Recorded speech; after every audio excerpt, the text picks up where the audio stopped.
The evening sky was painted in shades of orange and pink as the sun dipped below the horizon. The streets of the quiet suburban town were beginning to empty. Shops were closing, the chatter of children playing in the park faded, and the rhythmic hum of cars grew softer. Officer Daniel Hayes sat in his patrol car parked near the corner of Willow Street, sipping lukewarm coffee. He had been on the force for over 15 years and had grown accustomed to the routine of peaceful evenings. Crime was rare in this part of town. Occasional traffic stops, noise complaints, or the occasional runaway dog were the most he expected. But as every officer knew, calm could be deceptive. Just as Daniel reached for the radio to check in, he noticed movement in his rearview mirror. A little girl, no older than 7 or 8, was running down the street, her tiny shoes slapping the pavement with frantic speed. Her blonde hair was tangled, her face streaked with tears, and her small hands waved desperately as if she feared not being seen. She was sobbing so hard that her breath came out in sharp gasps. Daniel's instincts kicked in instantly. He opened his door and stepped out. "Hey, sweetheart," he called gently, not wanting to scare her. "Are you okay? What happened?" The girl's voice cracked as she cried out, "Please, please come with me. You have to come now. It's my mommy needs help." Her words struck Daniel like a blow. He crouched down so he was at her eye level, his tone calm but firm. "What's your name, honey?" "Emily," she choked out, wiping her nose with the back of her hand. "Please, officer, hurry. She's hurt, she won't wake up." Daniel's heart pounded. Children rarely lied in moments like this, their urgency was raw, their fear unfiltered. He grabbed his radio, alerting dispatch of a possible emergency, and then extended his hand. "Okay, Emily, take me to her. Show me where." Emily didn't hesitate. She grabbed his hand with surprising strength and pulled him toward a narrow side street. Her small legs moved quickly, and Daniel matched her pace, adrenaline fueling his stride. As they ran, he studied her. Her pajamas were stained, her feet slightly dirty, and her trembling made it hard for her to speak. But her determination was unshakable. They turned corner after corner until the houses grew older and more worn down. The yards were unkempt, windows darkened, and fences broken. Emily led him to a small, one-story house at the end of the block. The front door was ajar, creaking faintly in the evening wind. Inside, she whispered breathlessly, her wide eyes glistening with fresh tears. "She's in there, please." Daniel placed a reassuring hand on her shoulder. "Stay right here, Emily. You're safe with me." He reached for his flashlight and pushed the door open cautiously. The house smelled faintly of damp wood and something else, something metallic. His boots echoed softly on the worn linoleum floor as he entered the dimly lit living room. A faint whimpering sound came from deeper inside. "Police," Daniel called firmly. "Is anyone here? I'm here to help." No response. He moved forward, scanning the small space until he reached the narrow hallway. The whimpering grew louder, mixed now with faint coughing. He followed the sound to a bedroom, the door half open. What he saw made his chest tighten. A woman, likely in her late 20s, lay sprawled on the floor beside the bed.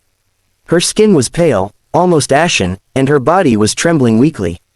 Scattered beside her were pill bottles, some open, others spilled. Her lips moved faintly as if she were trying to form words, but only broken sounds escaped. "Ma'am." Daniel dropped to his knees instantly. He checked her pulse. It was weak but present. Relief washed over him, but urgency pressed harder. He grabbed his radio. "Dispatch, this is Officer Hayes. I need an ambulance at 42 Maple Avenue. Adult female, unconscious, possible overdose.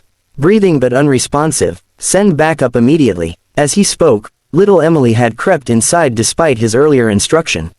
She rushed forward and knelt beside her mother, her tiny hand clutching the woman's limp fingers. "Mommy, please wake up," she cried.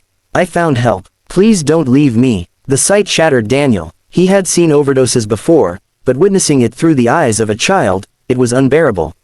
He forced himself to stay focused, speaking gently but firmly. "Emily, listen to me. The ambulance is coming. Your mommy is still breathing. We're going to help her, okay?" Emily nodded through her sobs, her little chest heaving. She refused to let go of her mother's hand, her knuckles turning white from gripping so tightly.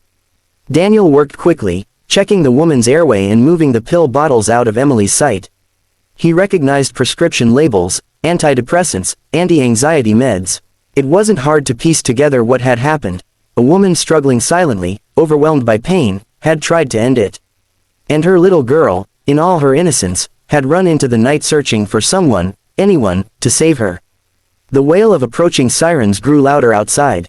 Within moments, paramedics rushed in, carrying equipment and stretchers. Daniel stepped back, letting them work, but his eyes never left Emily. She clung to her mother's arm, refusing to be pulled away until one of the paramedics assured her that they were helping. "Is she going to be okay?" Emily whispered, her eyes filled with desperate hope. Daniel knelt beside her again.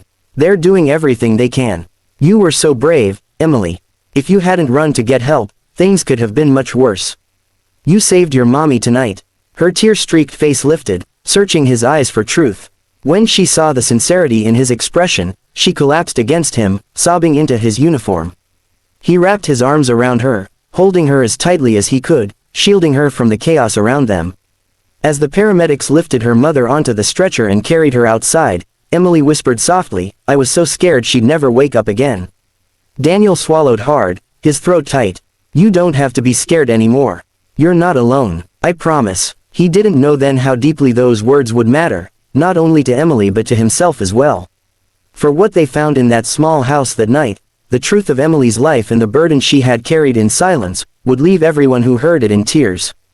The hospital corridors smelled faintly of antiseptic, their white walls glowing under fluorescent lights.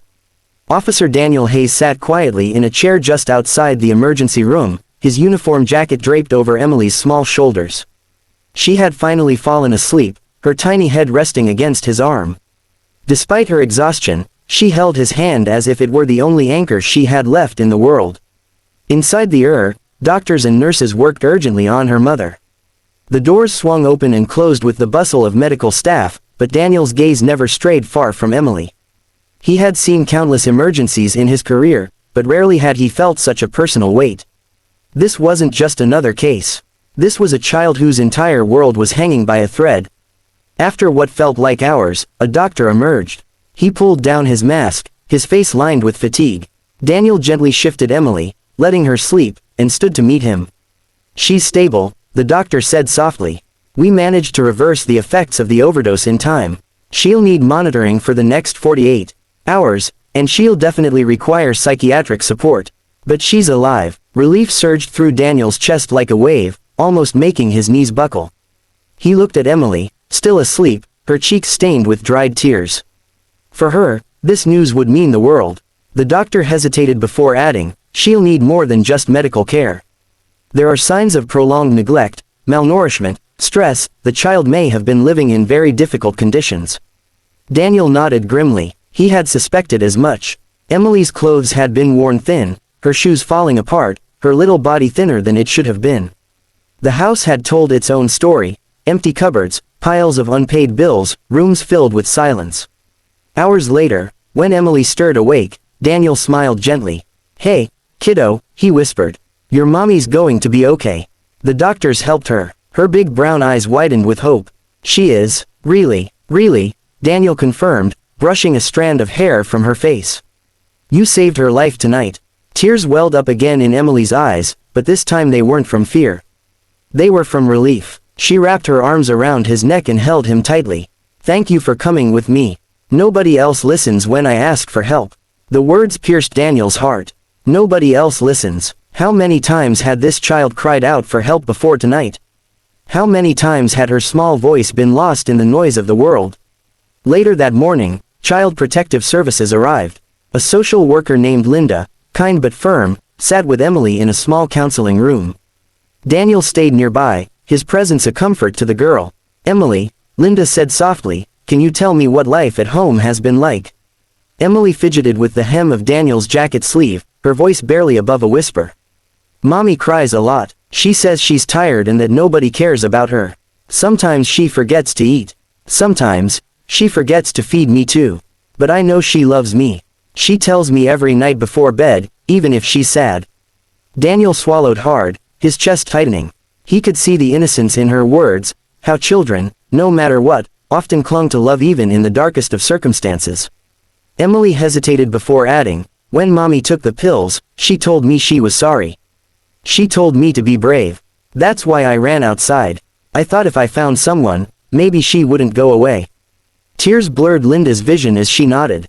You were so strong, Emily. What you did was very brave. For the next few days, Daniel visited the hospital regularly. Each time he walked in, Emily would run to him, her small arms wrapping tightly around his waist.